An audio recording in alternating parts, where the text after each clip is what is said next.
gee. Môre meneer.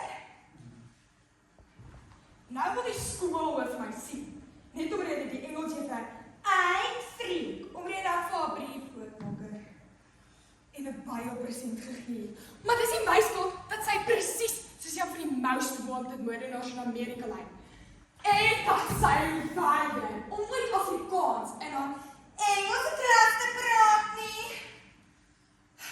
So, 'n week terug Google ek oor kriminele. Vir 'n mondeling, toe wys hulle vir my die top 10 most wanted kriminele in Amerika se geskiedenis. Foto 8 was hierdie vrou, met woeste rooi hare en 'n dun swart raambril. Carol McIntyre. Maar dis eerste ek eintlik dat ek besef, sy lyk presies soos Juffrou Dowling. Ek het nie baie tyd gehad om oor haar te lees nie, want Etienne het my gewag vir die landspeletjie. Oh, my Etienne. Maar wat ek vandag kon lees, is dat sy jare terug in Amerika verdwyn het en dat sy haar kinders vermoor het met 'n mes en 'n byl. Moor juffrou? Juffrou Dowling het verlede jaar hier begin werk en sy het die kinders nie.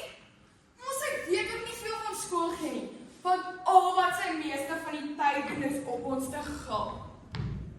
Om haar uit te loop en $1 miljoen as beloning te kry, was maklik. Ja, die geleentheid om 'n kind te vermoor. Wel, my mos om my vermoor as ek een van haar mense gebruik. So, ek het my pa se briefbepakker toegedraai en vanoggend voor skool op haar tafel neergesit. Sy het natuurlik dadelik die persent oopgemaak. Want juffrou so sy, wat so baie gul, kry nooit persente nie. Sy het skuldig gelyk met die briefbepakker in haar hand. En baie bedank, niemand eens weet of dit nog kom nie. Ek was seker, ek het vir Carol McIntyre opgespoor. Ek het alles moontlik gedoen om vir Juffrou Dowling uit te lok. Sy moes my 3 keer stil maak. En ek het sommer daai baarman, wat eintlik bedoel was vir pyse, en haar glas gegee, terwyl sy ons vertel het van Shakespeare wie dit is. Sy het eers rooi geword en toe al witterig.